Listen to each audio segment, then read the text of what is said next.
Good afternoon, everyone, and welcome to Changemakers in Equity, part of FIT's 15th Annual Sustainability Conference. I'm Phil McCarty. I'm the Vice President of Advancement and the Executive Director of the FIT Foundation, and I am delighted to introduce our incredible panelists for today. I'm going to start with Sarah Horton. Sarah is the Senior Director of Innovation and Integrated Marketing at Tommy Hilfiger. She's been with Tommy Hilfiger for the last 7 years, where she led the launch team of the brand's groundbreaking, and I have to say I've seen it personally and it's just phenomenal, Tommy Hilfiger Adaptive Collection. It's a line designed with and for people with disabilities. Since its launch in 2016, the inclusive collection and its brand creative have been recognized by the Cannes Lions and named one of Fast Company's most innovative lines in the style category. So welcome, Sarah. Next, we have disability lifestyle influencer Lolo Spencer.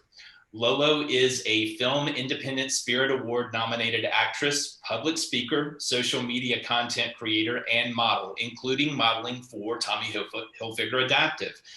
You can find Lolo on her YouTube channel titled Sitting Pretty, on Amazon Prime starring in the film Give Me Liberty, and on Instagram hosting her own weekly TV talk show called The New Narrative, where she interviews guests with varying disabilities who are creating a new narrative for the disability community through their work and how they show up in society.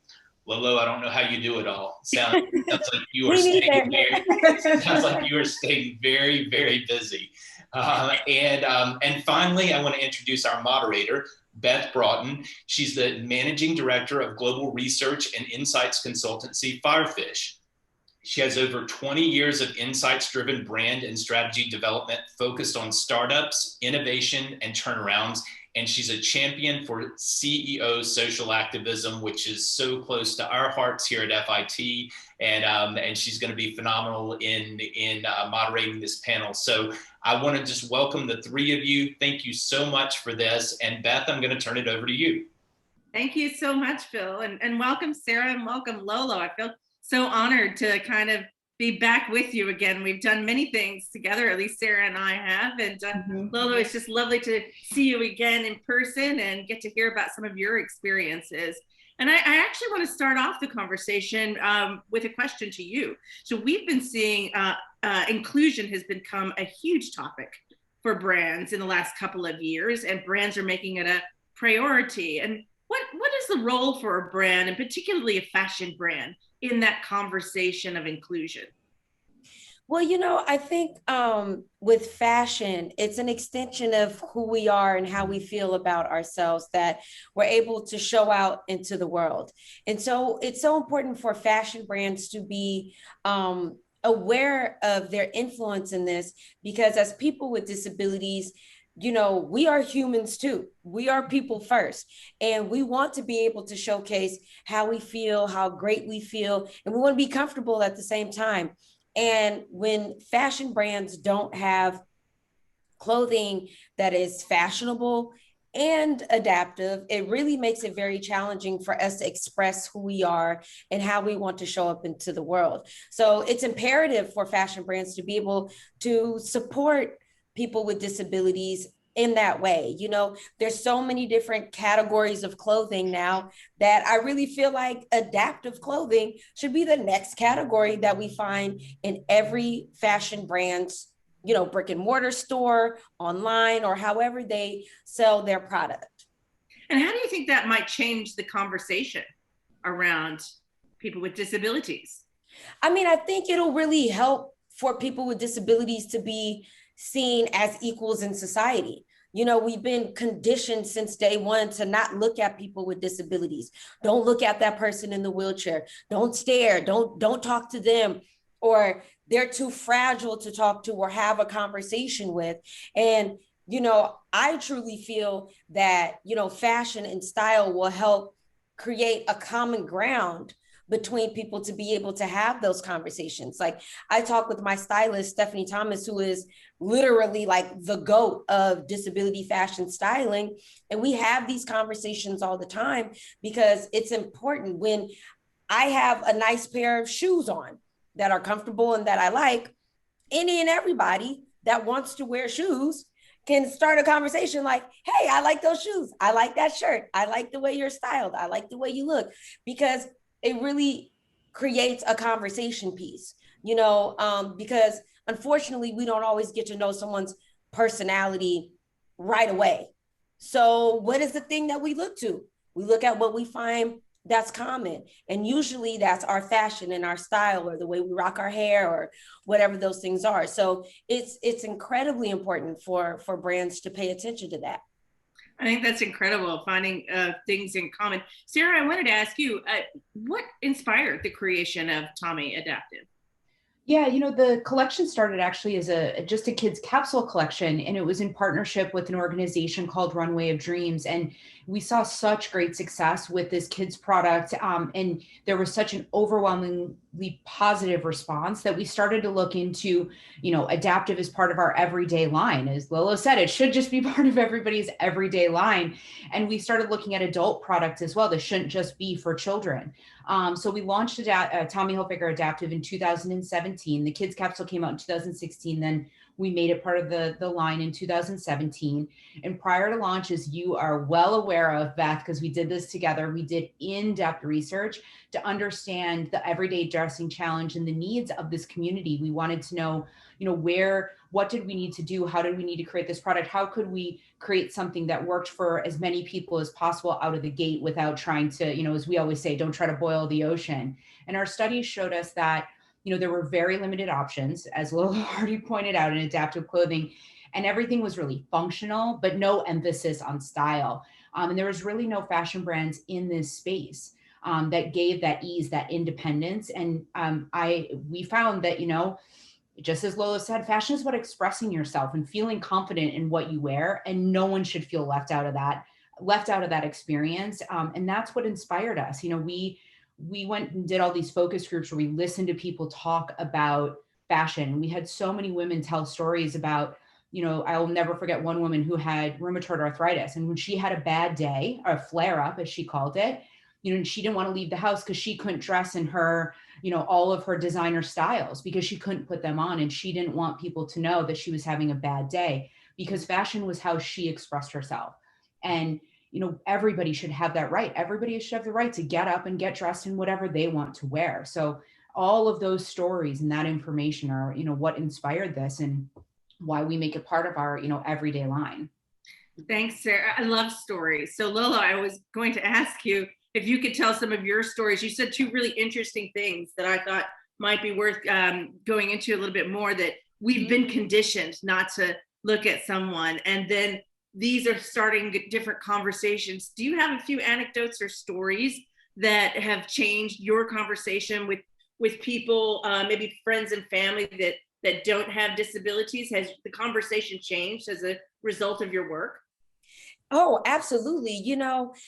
Prior to just any work that I was doing online, I was one of one within my community, within my family and my groups of friends. And, and thankfully I have been blessed with such an amazing support system that they always were encouraging and supported my visions and my dreams and those kinds of things.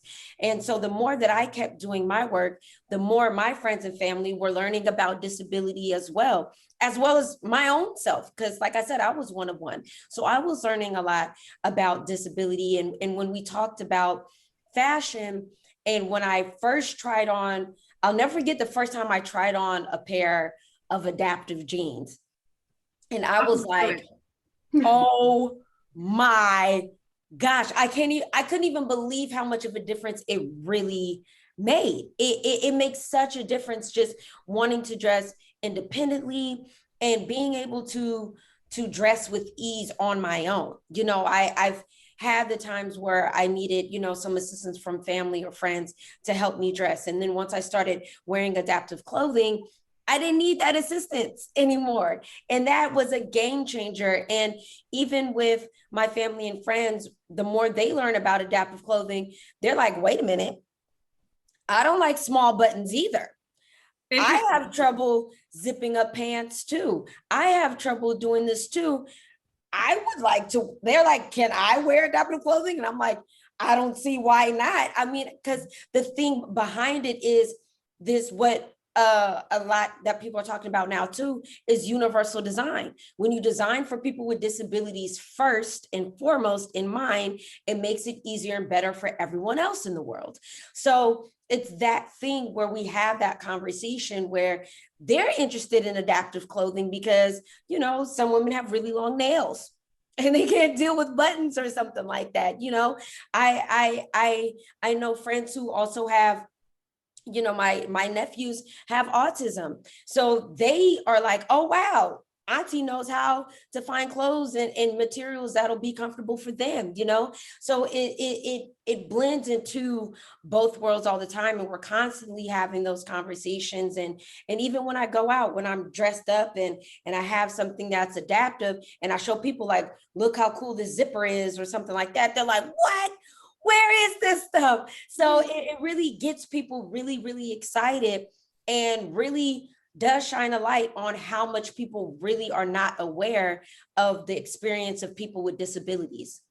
And especially when it comes to fashion, because people don't expect people with disabilities to want to look good. Because again, you know, now we're going to go off in a whole other tangent, but right. But that's that thing where, you know, it's almost like society has trained people to believe that once you have a disability, your life is over. Just sit around and wait until it's time for you to just, you know, transition to another life. And so people don't even have an expectation for people with disabilities to want to look good, to feel great, to feel sexy, to feel fashionable, or any of those things.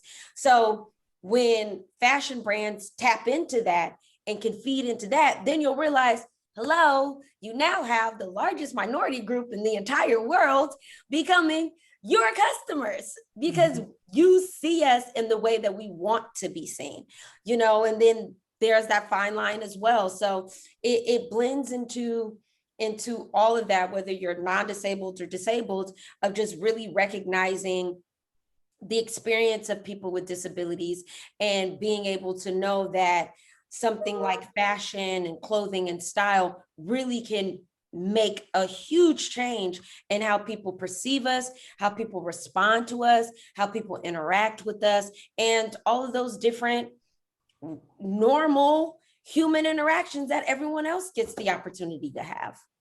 I love that. And Sarah, I want to bring you into this conversation because I know the journey, but I want you to tell people on the conference what the journey was, talking about starting out and building the framework for offering adaptive. Talk us through the journey because it just wasn't out there. And to that point, there were a lot of learnings along the way. I'd just be interested in your point of view about, you know, universal design and finding the right language. Yeah, we, you know, as previously noted, we started with this research, sizing this market, really understanding this, you know, these needs of the community. Where was that greatest need that we could get to? And that was first. And then from there, it was building that, you know, that roadmap, that 3-year marketing strategy. And during that, you know, we realized that we needed to do more research. We needed to speak to this customer. There was no benchmarks. There was no one out there doing this. So that's when, you know, I called you and I was like, hello, I need some help. We have to figure this out. We have to start this conversation with this customer. We never wanted to do anything for this customer without them. You know, they, you know, I'm sure, Lola, this is true, but correct me if I'm wrong. You've been hacking your way through fashion your whole life. And yes, that's something we had to realize, like, this customer could tell us everything we needed to know. And when we first started out and looking at the research, it was, you know, we had a couple questions. And the first thing was, how does this consumer shop online? What are the challenges they face? You know, what are they looking for? How do we need to describe it? And then when we started digging into that and really understanding, then we started looking at the language. And, you know, what should we call it? You know, how do we describe it? How do we talk about adaptive clothing? What are the terms we use in marketing and on the website? And it helped us, you know, figure out this content that we needed to create for Tommy.com and for our advertising, for our copy, etc. We needed to consider that whole journey the consumer takes, not just how they shopped online. We learned that really quickly too, that you couldn't assume that you knew. You had to think about, as Beth, you coined this term for us, hanger to body to hanger. You had to think about that entire journey the customer took, not just what they shopped online, but how they got the box, how they hung it in their closet, how they laundered it, etc. It was, you know, all of that. And, we also needed to understand that it wasn't our role to prescribe to the customer the product or solutions that they needed, that we needed to educate and guide, that we needed to introduce this concept of the line and the various solutions available, and then allow the customer to make the choices that would work best for them. Because we didn't know. We didn't know if Lola would need adaptive jeans only or an adaptive top too. That was your journey you had to take, but we at least wanted to give you those, those kind of guiding principles or those guides to get you there, to help you find what you needed, because there was no other fashion brand on the market doing this. So we had to set up some sort of journey and give people that option to find what would work best for them. And then, following the launch, it was just continuing the conversation. Anytime we developed something new, we went right back to the customer. We worked on a marketing campaign. Lola was in one of our big brand campaigns. Before we even shot it, we went to the consumer. We had a conversation. What direction do we go?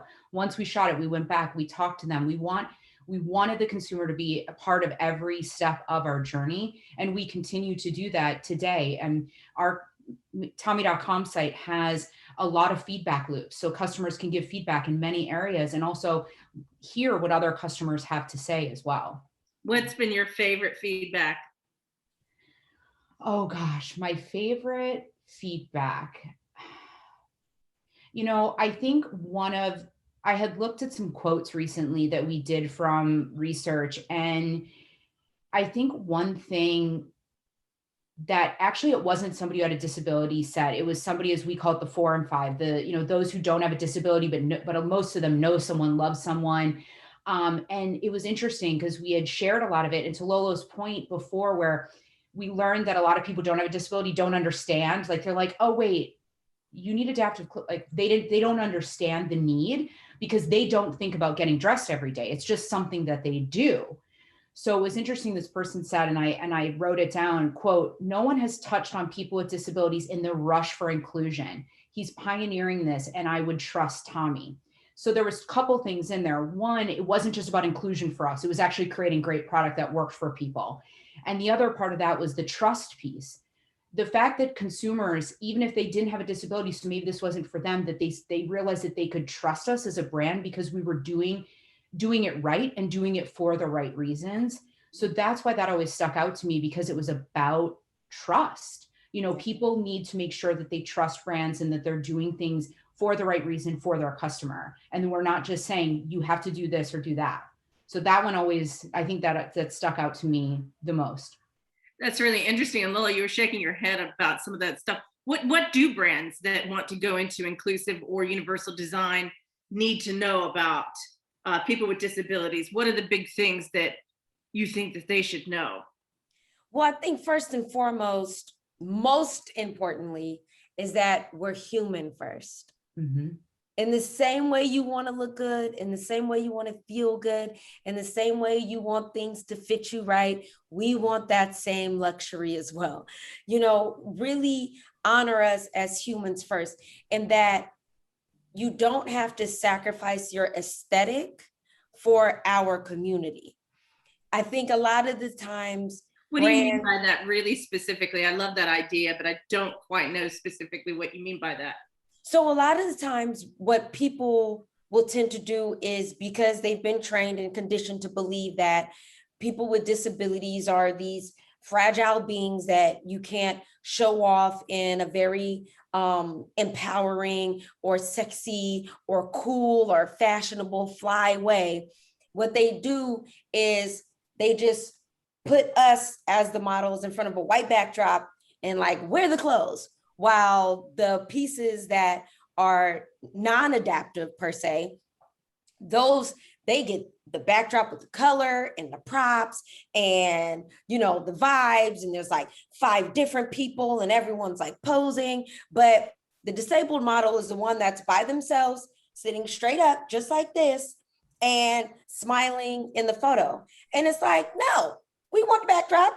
We want the blue, we want the green, we want the yellow, we want the pink, we want all of it, So that's what I mean as far as sacrificing your aesthetic. Like, we don't want to just only have just blue jeans. We like red jeans and green jeans and yellow jeans and ripped up jeans and boyfriend jeans and all of these different styles of of clothing as well. So I think that's the thing is understanding that we're human first. Your aesthetic does not need to be sacrificed because you have a marginalized view of how we respond as a community. And then I would also say that exactly like Sarah said, what the Tommy team did, you have to tap into the community themselves. You have to get people who with disabilities, you have to get those consultants with disabilities on your team to really go through piece by piece, adaptive, feature by feature, just literally get us in there. Let's talk about this. Let's drum this out, whatever it takes to make sure that this jacket fits this person aesthetically. It's still the same aesthetic, but it's just got adaptive features on it.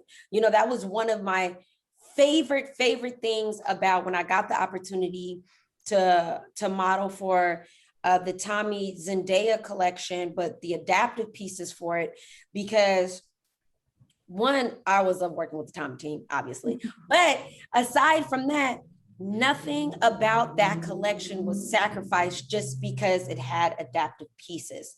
It was the same houndstooth trench coat that I still dream about every day.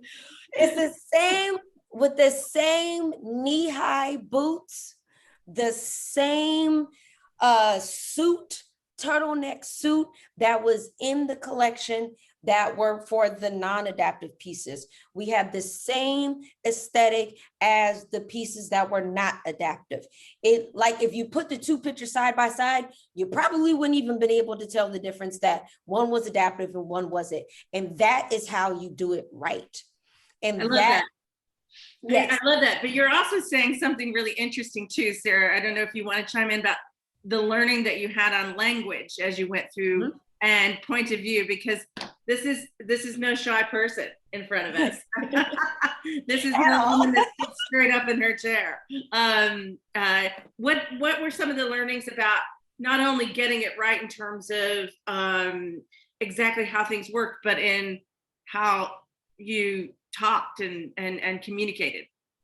Yeah, I think that the biggest learning that we had, Lolo's already said, it's person first.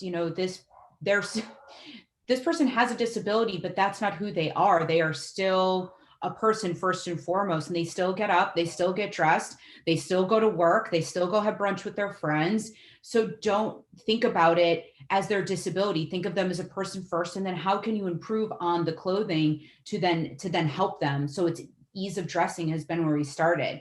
And from there it was, as Lolo said, the product didn't look adapted. So how do we still show those adaptations and that they're hidden and discreet? So it was still shooting these great campaigns that look like everything else you saw with Tommy, but then also having these additional shots and this additional language and copy that really showed, here's how it's adapted. Here's how it can help you. It's that, educational language. So the consumer really understood how it worked for them. And again, not forcing them into, this is what you should wear because of X, Y, and Z. It was, here are all the options for you. And it was helping us create, as I talked about before, that consumer journey is like providing these different stepping stones. You want to shop women's, you can shop women's, and you can shop at like any other journey you would shop online, but you could also shop by seated styles. You could shop by, if you wear prosthetics, all the options for that, if you're looking for magnetic zippers, etc. So it was creating these different journeys. That's what the language helped us with, to figure out that we did need to create those different journeys for the customer. But it was always about person first. That was, if we create a do's and don'ts list ever, that is the first thing on that list. It's always the person first and foremost. I think that's so interesting that isn't obvious, but it just isn't obvious, is it? Right. It's so interesting.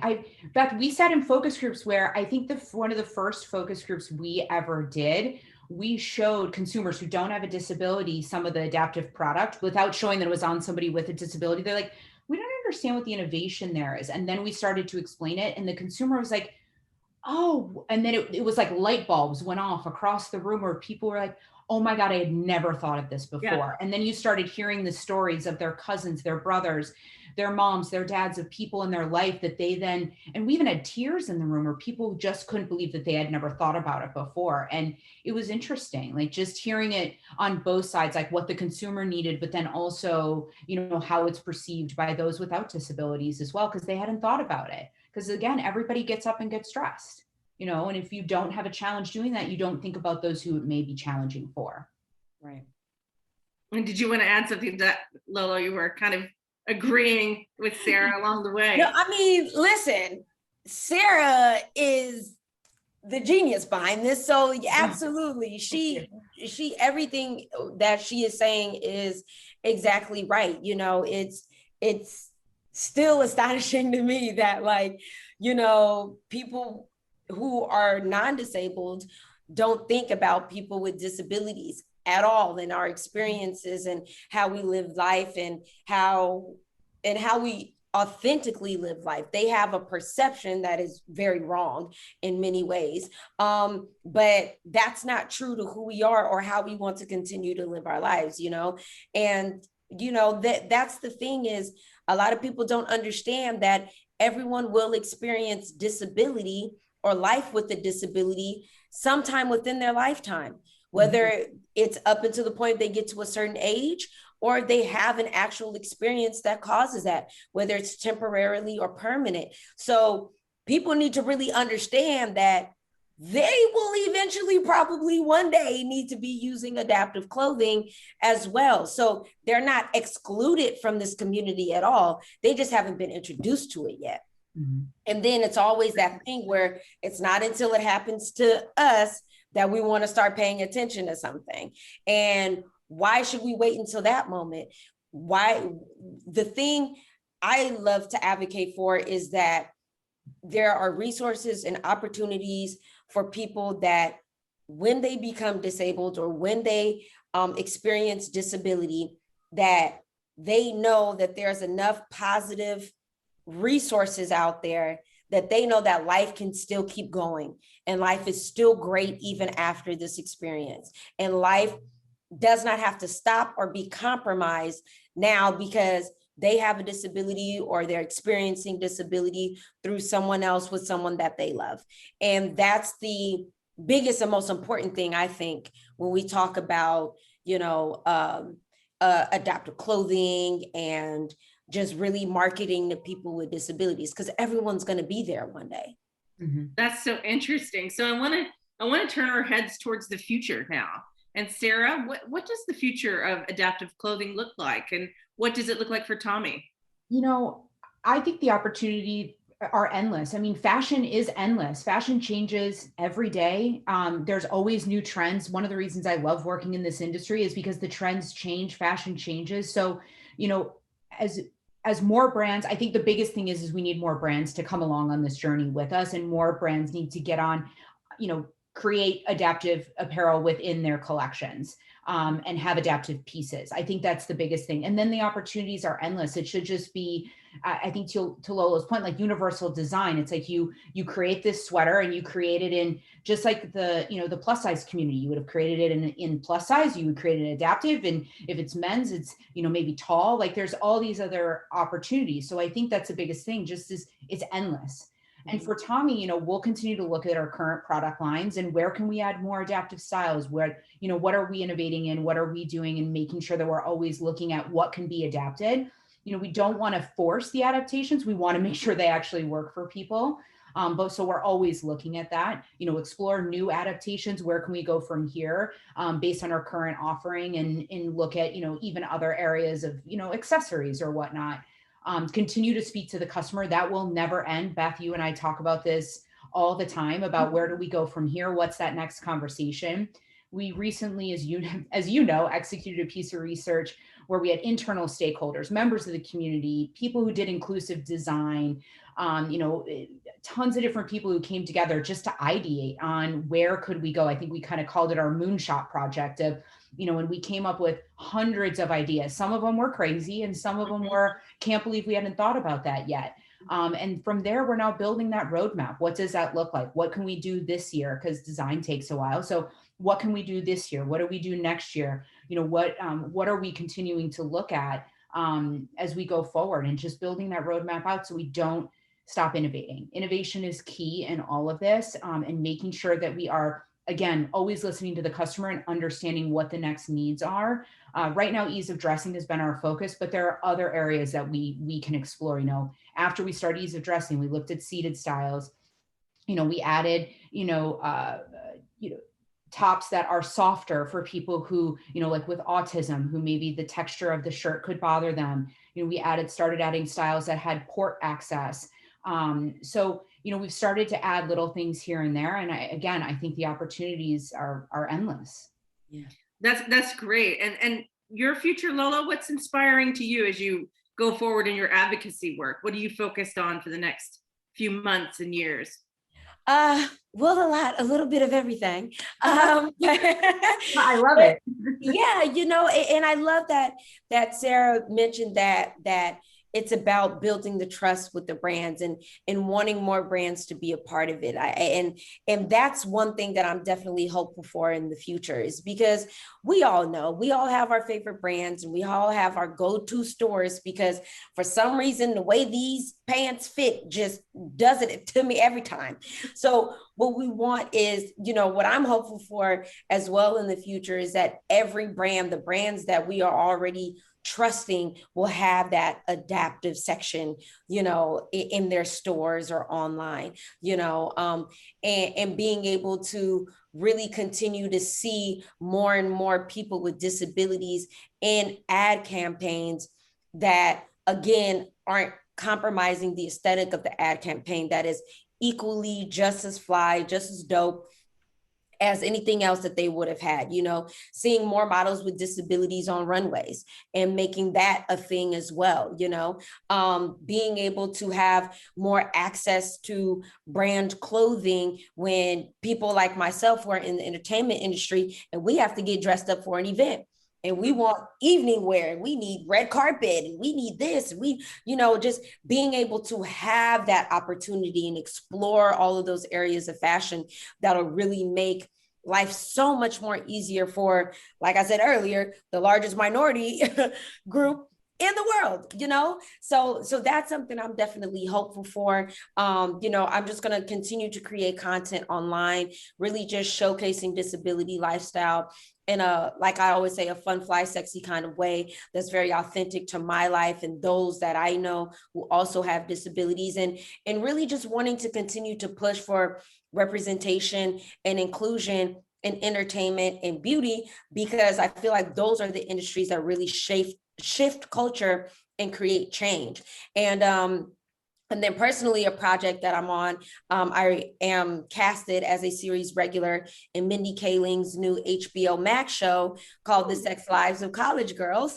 So that is going to be such a great exploration of representation and inclusion on such a great platform like that as well.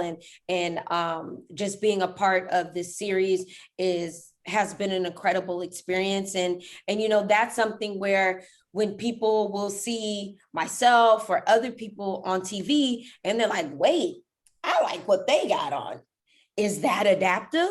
And it might just be, you know, that's the thing that we want to be able to have happen. And when I say we, I just kind of speak wholly for the disabled community. And yeah, so those are just my future things that I'm working on, just continuing the work and advocating for the community and advocating for others. When can we see your show? When should we tune in? That I cannot say. Oh, it is.